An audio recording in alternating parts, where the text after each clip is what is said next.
we go through the Nintendo Direct. Shigeru Miyamoto didn't like Wind Waker? Halo's hits keep on coming. And impossible to do Nintendo sequels? Extra, hear all about it.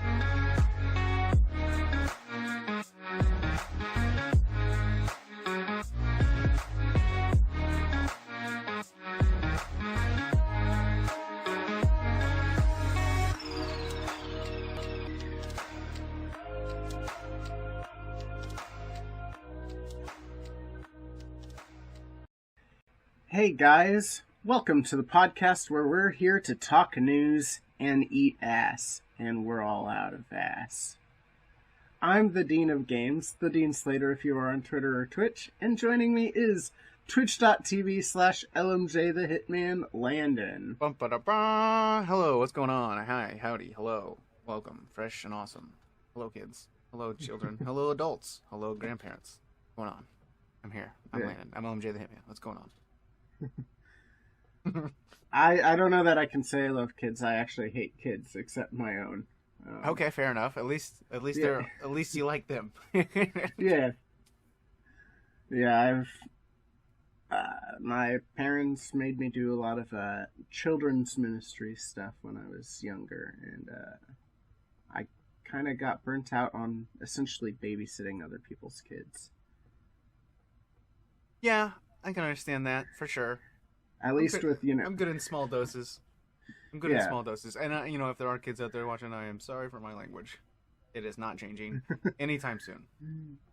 Well, we have the podcast marked as explicit. If you don't know what explicit is, or if you have your kids listen to it anyway, that's on you. But yeah, no, I just know that with my kids, I have some say in how they act. I have some form of control, not complete control by any means, but I have some form of control. Whereas other people's kids, it's like, oh, you're doing a bad thing? I can tell you to stop, but that's about it. Yeah. So. Alright. This is Extra, your weekly gaming news podcast covering the news leading up to Sunday, July 3rd, 2022. And if you like us, you can go to patreon.com/thebriefingroom and let's get to some news. So the first piece of news, is, you're good. It's a bit of a doozy with the, it's the recap of the Nintendo Direct Mini, which actually was not a bad Direct. I agree. There's good stuff. There's a lot of good stuff in here. Yeah, it was pretty good. So there is they started off with a fairly long clip for Monster Hunter Rise Sunbreak. Which is DLC for Monster Hunter Rise, in case that wasn't obvious. And you can stop me if you want to go in depth on any more of these. Then they had Nier Automata, the End of Yorha edition, which I'm assuming is a port with extra features. Yeah, I think they just added a different name to it, is all. But I'm pretty sure it's the same Nier game that we played on other consoles. Yeah. That'll be interesting to see how that performs on the Switch. Yeah, I'm sure it'll just be low res, but there's a lot of frames in that game, that a lot of moving around, a lot of things happening on screen. Yeah. Lorelei and the Laser Eyes, which is a black and white puzzle adventure murder mystery. I'm intrigued by that one. What a mouthful, but so intriguing. Yeah. Super Bomberman 2, which is kind of self-explanatory. It's more Bomberman, which is not a bad thing. I like the Bomberman series. It's not like I'm saying that as more Bomberman. It's just there's not really you're a man that plants bombs. Like what more is there to say? Yeah, there's not too much to that.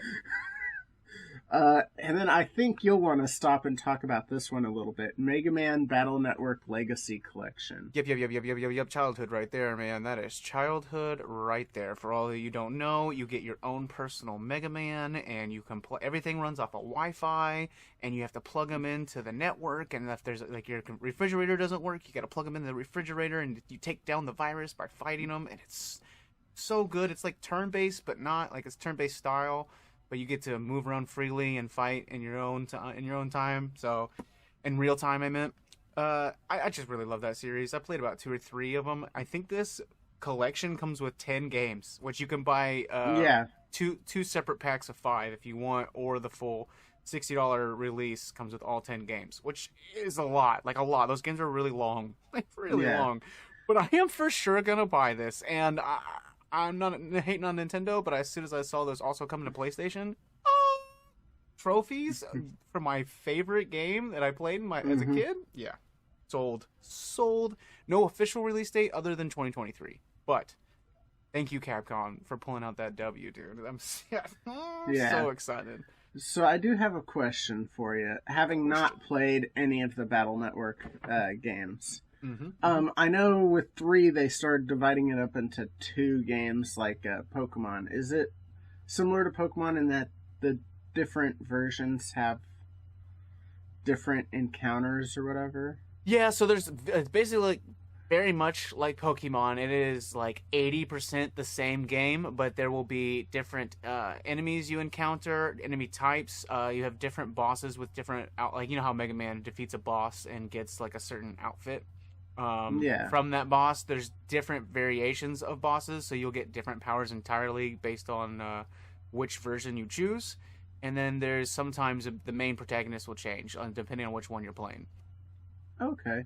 Yeah, like, man, Zero, I think is the red one, right? It's been a while, but like one version will focus more on Zero as the main protagonist, and then the other one will focus more on Mega Man being the main protagonist. I see. But I mean, it's still pretty much the same thing, but just minimal differences. They're just trying to do what Pokemon was doing, selling the same thing twice. I love that series so much. Like, I'm so excited for those games. I am very, very excited. I will be doing like content around that, and the game's probably boring to watch, but I don't care. But there will be content with me playing that. So there's after that they did Pac-Man World Repack, which is a port of Pac-Man World that's causing some controversy because of the issue with the possible rights to Miss Pac-Man.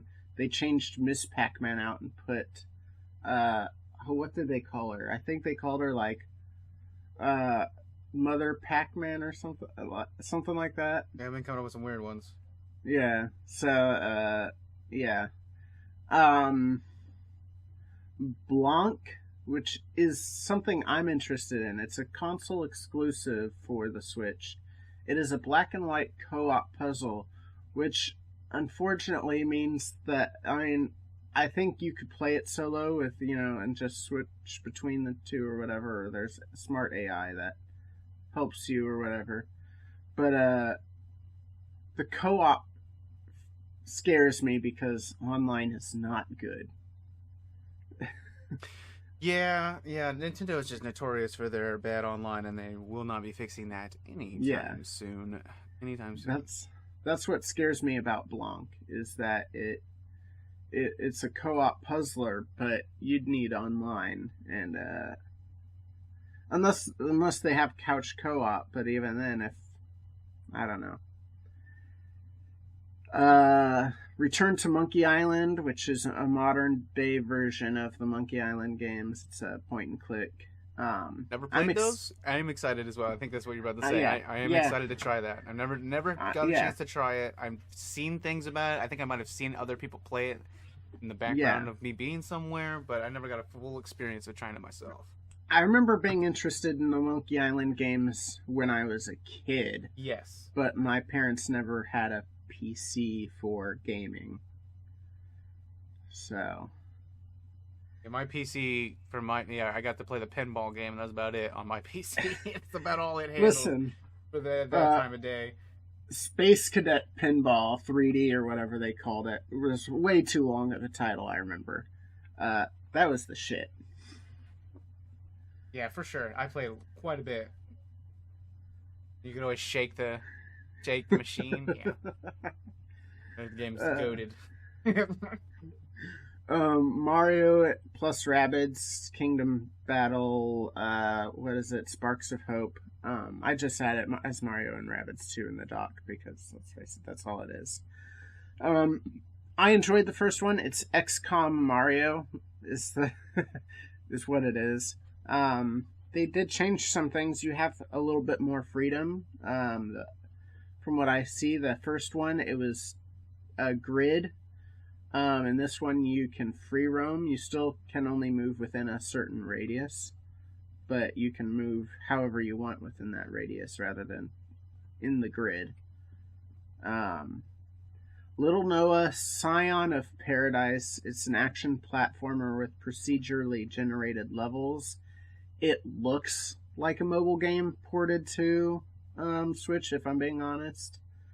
So I'm not super interested just based on the look of it. But we'll see. We'll see. I'm not gonna yuck anyone's yum. That's a good way to put it. Yeah. Speaking of which, I had some conversations online with some people about this one. Okay. Railgrade, which is a railroad builder simulator. I saw some conversations online, and they're like, "Are trains even relevant?" And you know, I have that whole bit that I do where anything that has a train in it, I automatically give a 10 out of 10 just as a joke or whatever. Yeah. Despite that bit I do, listen, first of all, the game itself, there's not a lot of builder simulators out there. So for the Tycoon fans, you know, the roller coaster and Zoo Tycoon fans, and the, you know, Cityscape and SimCity fans, they don't get a lot of games like this. So yes, it's relevant because not a lot of games in this style come out. One. Two, are you kidding me?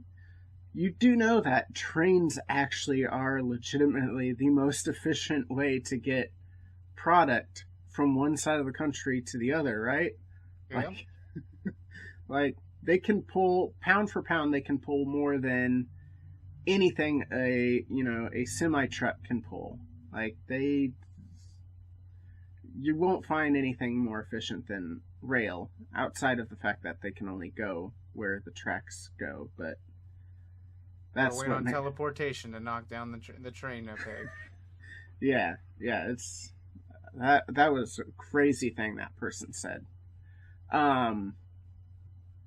RPG Time: The Legend of Wright, which is an RPG in a notebook. I think I've seen this game before, or maybe it's based on another game that I've seen, but I feel like I've seen this game before. Not that that's a bad thing. It does look unique and fun or whatever, but it's just... I was like, oh, yeah, I think I've seen this. Sonic Frontiers, Sega's really making that advertising push for it. They did show off a new feature that they hadn't shown off before, which does look cool, which is the simulation worlds or whatever. Something like that. Simulation Cyber, something like that. Basically goes back to the traditional Sonic style. 3D Sonic style, I should say. It's not fully traditional. That would be the 2D. Mm-hmm. Disney Dreamlight Valley, life simulator with Disney characters.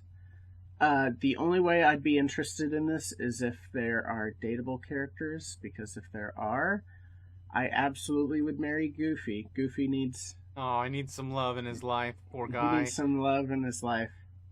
He's too good. He's too good. It's crazy, right? That Donald has a girlfriend and Goofy doesn't. The mean guy, the bad boy always gets, the bad boy always gets the girl. Or Max. Max needs a mom. Yeah, or another dad. You never know. Man, off topic, but I would totally be down to watch more Goof Troop movies. Those were so good. Oh, Goof Troop was fantastic. We're the Yes. Goof Troop, and And we'll that- always stick together. That song, the lightning guy or whatever, the pop Oh, star in that show. Powerline? Yeah, Yeah. that song's blown back up thanks to TikTok. Oh, yeah. And I love it. I'm all about it. There was time in high school, and I think I probably could still make it through if I actually sang the songs. Like, I could probably figure it out as I go. I used to know all of the words to all of the songs in the Goofy movie. They're good, man. Sorry. Yeah, but they're Yeah, good. you're good. They are good. Live Alive, which is a 2.5 D RPG. Is that what it's called? Is it Live Alive or is it Live Alive? I've heard Live Alive, I've heard Live Alive, I've heard Live Alive.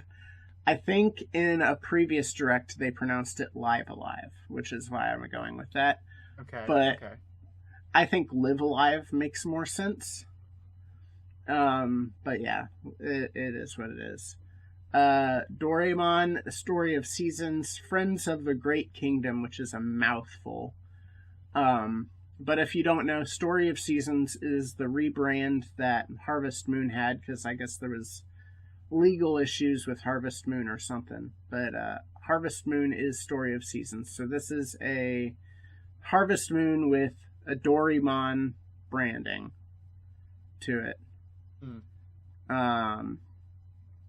Minecraft Legends, which is Minecraft strategy game, essentially. Dragon Quest Treasures, I couldn't quite figure out what that game was. There's so many Dragon Quest games I've lost count. Yeah. I couldn't tell if it was just a new Dragon Quest or if there was some sort of new thing. It looked That like there name was... makes me feel like it's bejeweled with Dragon Quest theme. But It looks... It looks like there's something with, creatures that you can ride and stuff, but I don't know enough about Dragon Quest to know if that's new or not. Fire Emblem Warriors 3 Hopes. That is Fire Emblem mixed with Dynasty Warriors. Similar to the Hyrule Warriors. No Man's Sky, which, again, curious how that plays on the Switch. As well That'll as be that doesn't even seem real. That's Yeah. awesome if they make it work. That doesn't, especially like if you try to play with friends. I know that has online co-op, and that sounds like a tragedy just waiting to happen. Plague Tale Requiem also is a surprise that it can run on the Switch. Yeah, I don't. Is that one of those stream games by chance? Because that game looks high end. Like it might be a cloud based. I know there was one in this direct that was cloud based, and it could be Plague Tale Requiem. Yeah, I know Plague Tale Requiem is a little bit more narrow and simple as far as like it's a very narrow gameplay style, so there's not too much to that maybe, but it still looked pretty high end graphically. Yeah.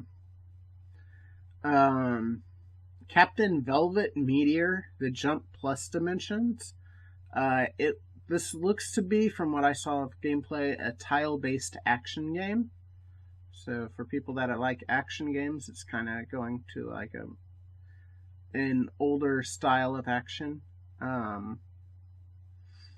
Portal Companion Collection. If you haven't played Portal, pick that up. I'm sure that'll run fine. Yeah, that's actually a perfect game for the Switch. Yeah, that'll be great. A good addition to the Switch for sure. Harvestella, which is an interesting one. It's another life sim, so this is like the third life sim they showed in the showcase. Huh.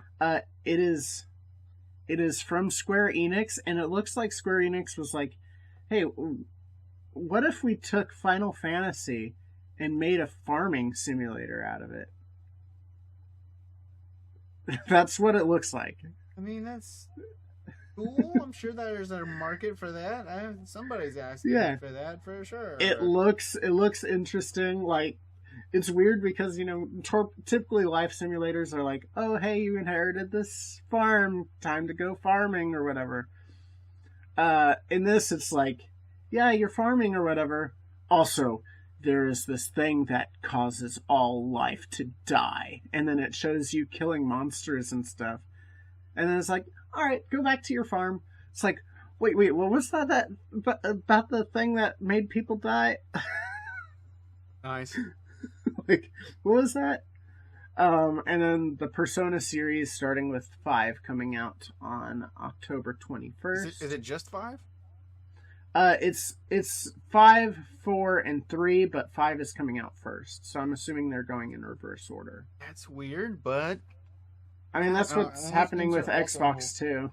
That game's like 180 hours plus to just do a playthrough. So like it should have been on the Switch a long time ago.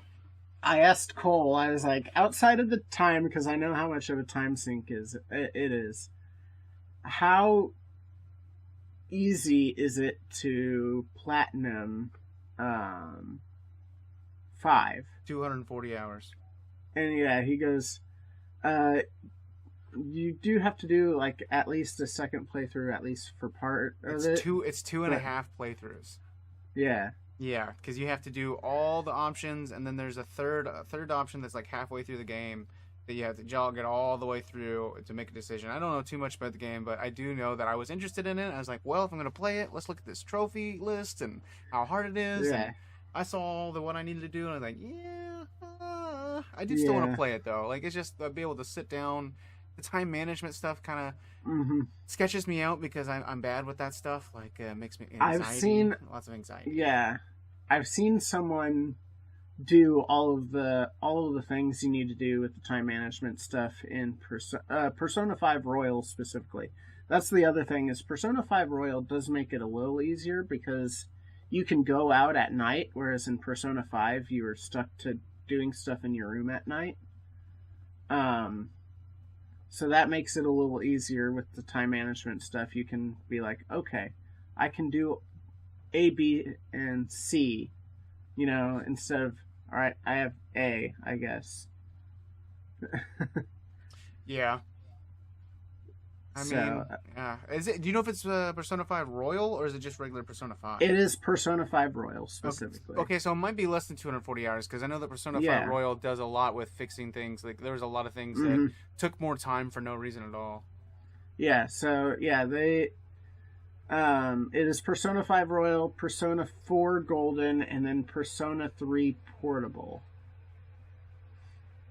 So it's the definitive versions of 4 and 5, and I guess there really isn't a definitive version of 3, and there's like 3 different versions of 3. So,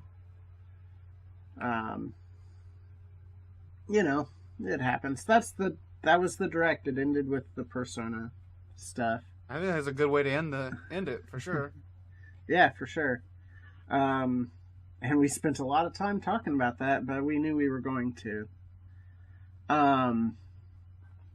So, for our next story, it comes from translations of interviews from old magazines published by, not the magazines being published by, but the translations being published by Did You Know Gaming, which is a fantastic channel. I recommend you go check it out on YouTube.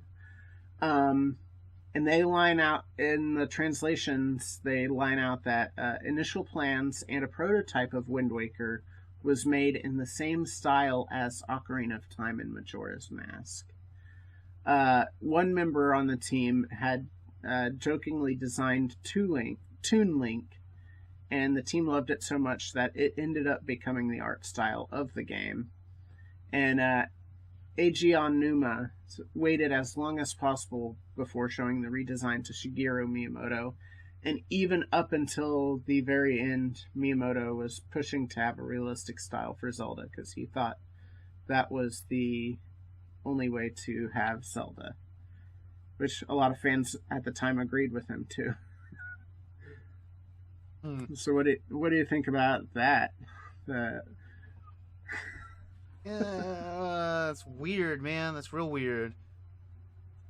I can't imagine. Go ahead. I'm sorry. I can't imagine that game in the same style as Ocarina of Time and Majora's Mask. It became such. Definitely not. Yeah, definitely not.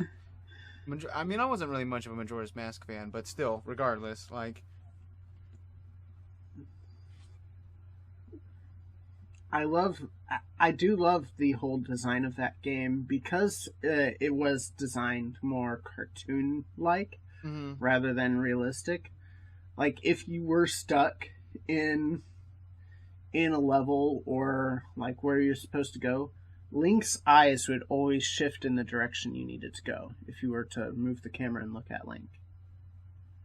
His eyes were always facing the direction you needed to go. I did not know that. That's awesome. Yeah. That's some next level stuff for that time in the video game industry for sure. That's so cool. Yeah, it is very cool. You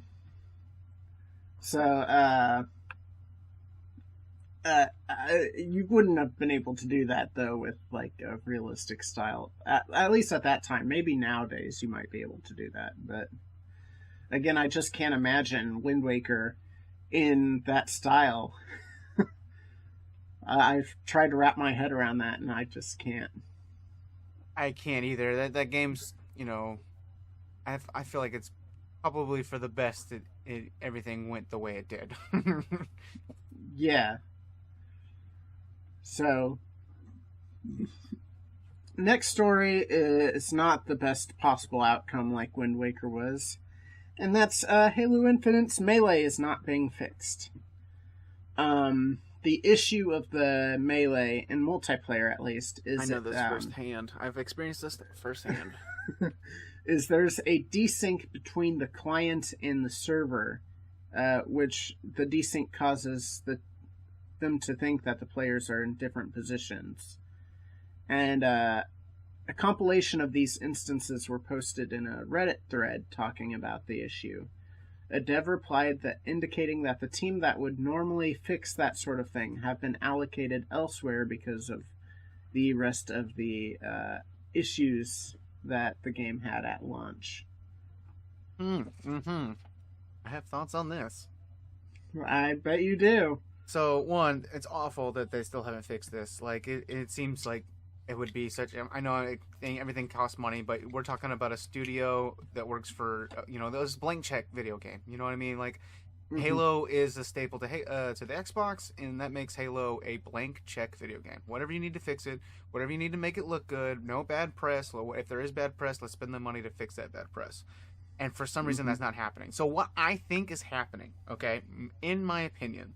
If they're allocating those resources somewhere else, and he's not being specific of where they're going, because I know they're also working on the co-op stuff. I think it's in beta right now for the co-op campaign and for Forge.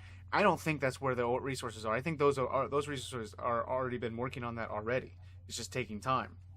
I honestly believe it's the Battle Royale. I think they're just allocating everybody to the Battle Royale because the average arena mode for Halo is already... It's kind of dead. I think they need to focus on what's going to bring people in, the large amount of people, which is the Battle Royale, unfortunately.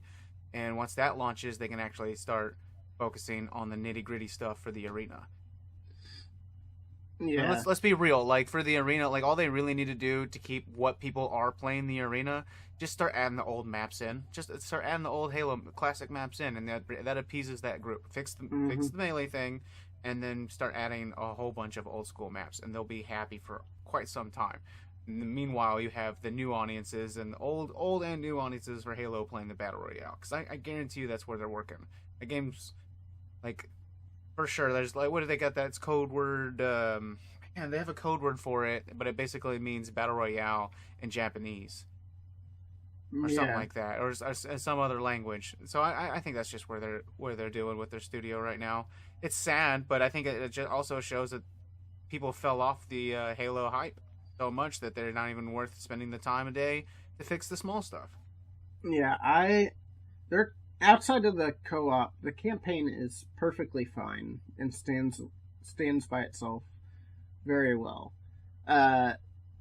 The multiplayer, that's what keeps your fan base in the game, is the multiplayer. And the content rollout has just been so slow. Like, I hate to say it because I'm the one that I play the campaign over multiplayer every time, regardless of game. Mm-hmm. And so, I hate to say it, but they should have been focusing mostly on making the multiplayer and everything about the multiplayer good. I mean, the gameplay is obviously good, but like it plays smooth. Other than that melee thing, just moving around feels really the best Halo's ever movement, and just how well it plays, it is the best. But that's not. They should have put more. Yeah, they should put more time into the multiplayer. Have more maps, because they released like 6 maps at launch. That is ridiculously small. Did it release late last year? Is that right? Yeah, it was late last year. Okay, so even if it released right now, and they had all that extra time, it still wouldn't be enough. It still wouldn't be enough. This game needed to come out like winter of this year, and they needed to. Yeah, dude. And then have hey, here's the full arena experience. Here's our roadmap for the first year, and also along this roadmap, end of the following year, we'll have this battle royale. So you have something for the people right now, something for the people to look forward to throughout the year, and something to look forward to as a release at the end of the next year. Yeah, I think they needed to focus on the multiplayer first, getting as much content as they could for the multiplayer, and making sure every aspect, Battle Pass and Melee included, of the multiplayer as good as possible. And then, if the campaign needed fixed, then they could have a small team fixing that, because the campaign, again, isn't bringing players in per se, so you can slowly roll that out a little bit more. I know that the multiplayer itself is free and the campaign is paid, unless you have Game Pass. But it's like, I don't know, man. I don't know either. I think they need to just take. It could be another thing they're working on by putting the resources somewhere else, like sitting back, focusing on a whole bunch of content, and do like a content dump, like where there's just like, here's all of this stuff to bring like a whole bunch of eyes back to it. Yeah. Sad. All right. So sad. Yeah, it is very sad. Last one, and I might have quite a bit to say about this. It's a sad one as well, man. Yeah. So, at Nintendo's annual general meeting, which basically is their annual shareholder meeting, they just call it like general meeting or something like that.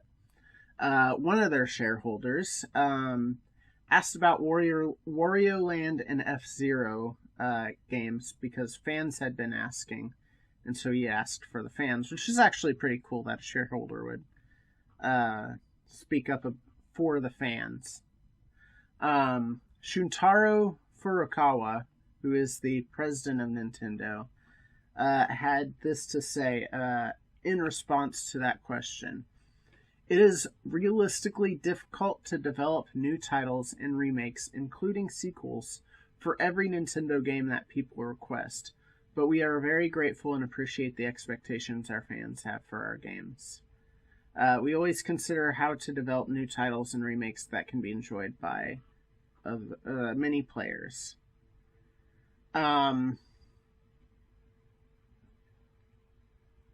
So I will say Nintendo's output is much better now that they're not dividing their resources between portable platforms and console platforms. They do have more content coming out, for sure. But content we're looking for. No, it's not the content we're looking for. And I talk about how much I am not a fan and wish that they would just have the team that works on a lot of the Mario sports games just work on Golden Sun. I still have that.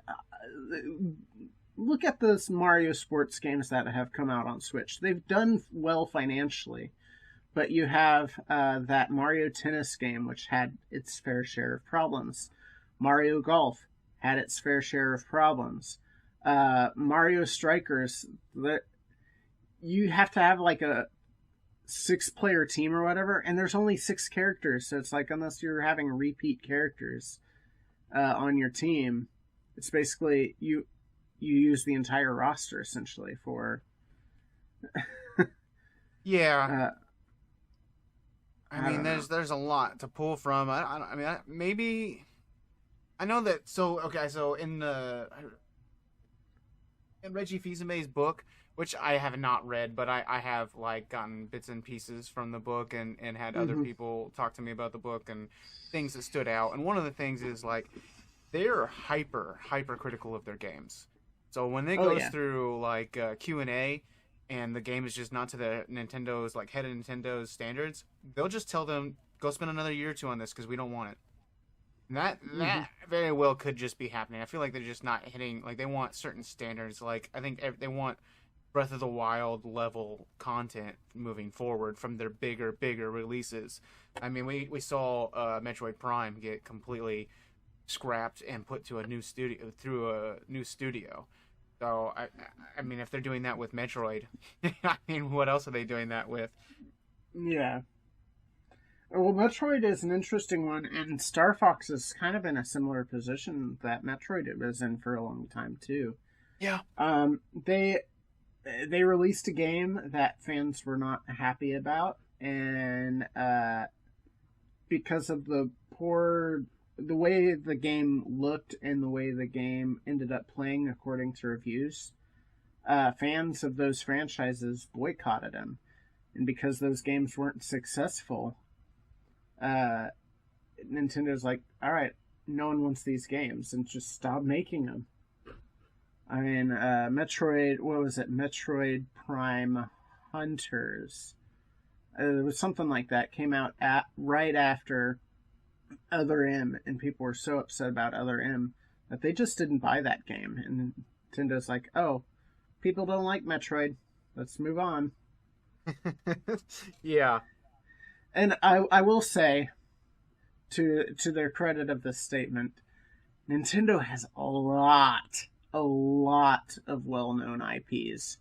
So yeah, even if they do have a lot of studios, and they have been expanding, I should point out, they did just purchase new land, and I think they broke ground on that land for more development stuff.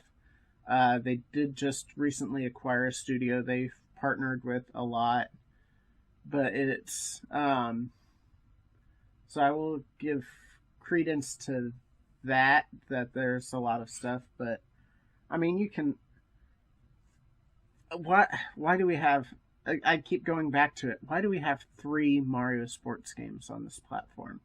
If you have so many IP, why not have more IP being worked on?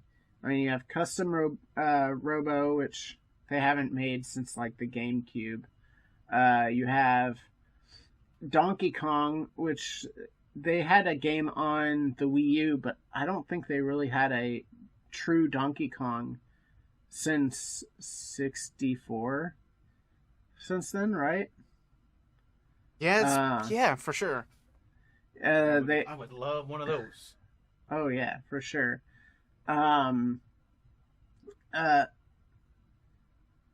Let's see, what's another one they don't do a whole lot of?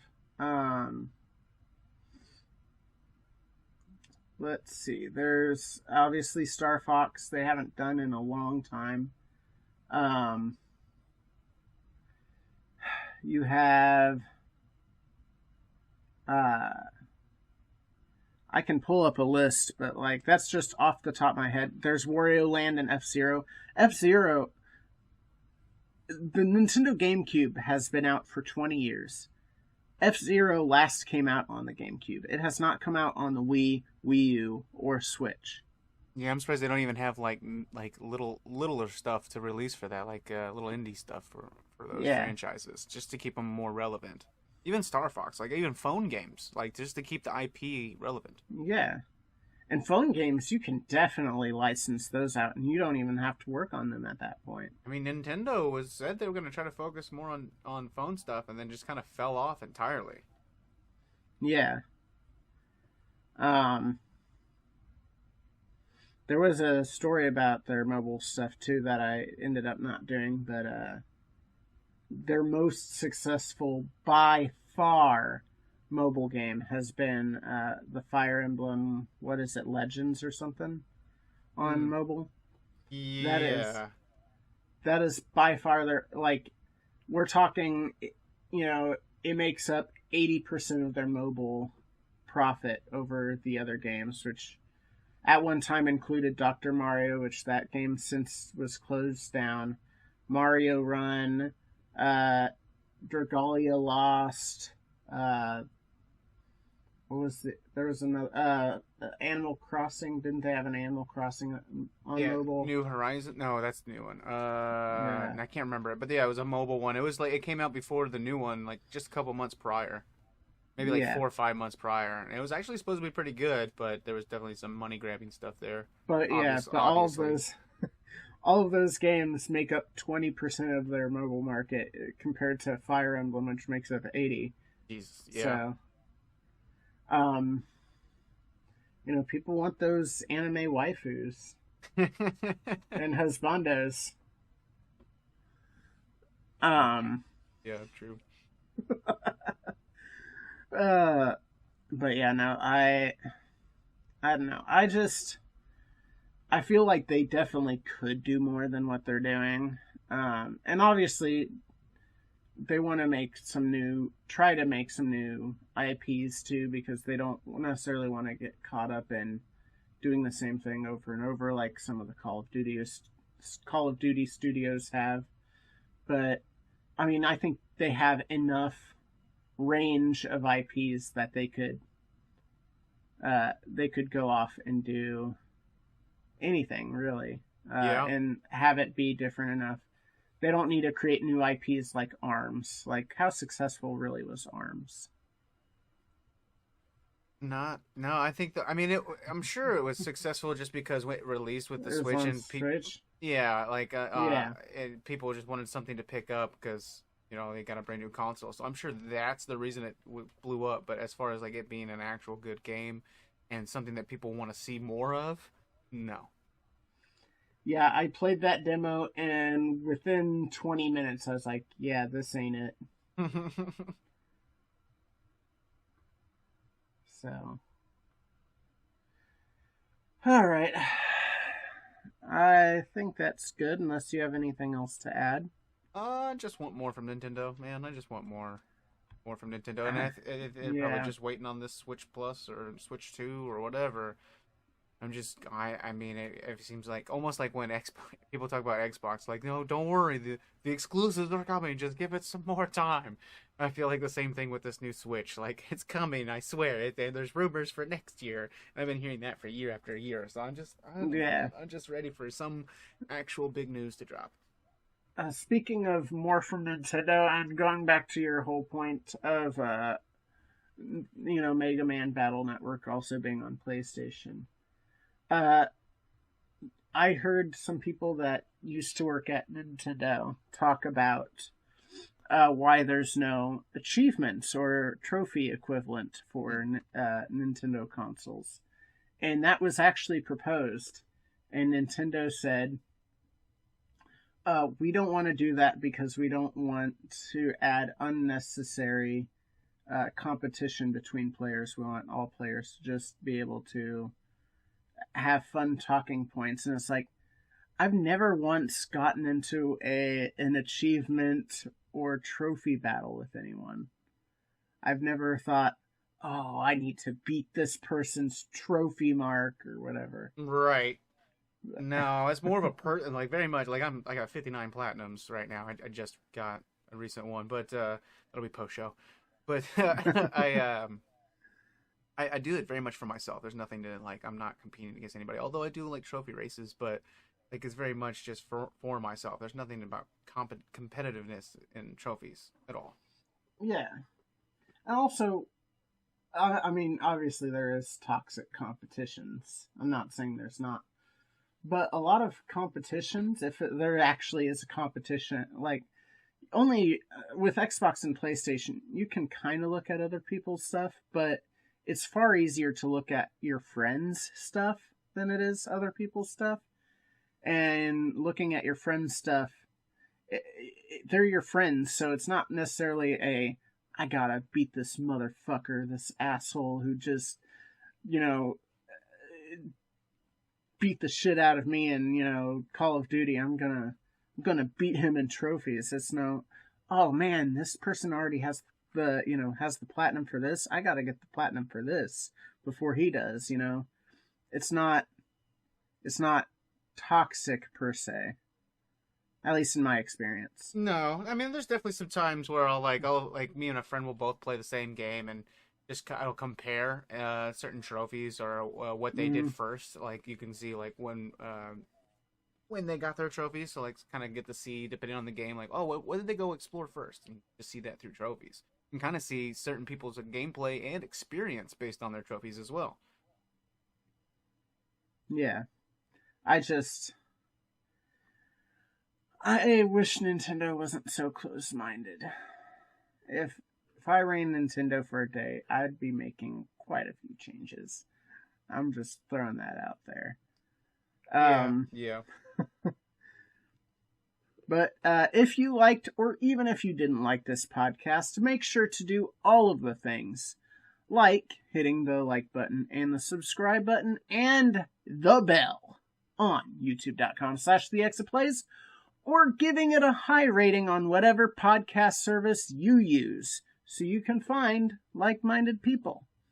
Be sure to tell people about the show. Word of mouth is the best way to help us grow. And I brought it up before, but on patreon.com/thebriefingroom, you can financially support the show and get cool rewards as well. That's all from us. Take care. Take care, y'all.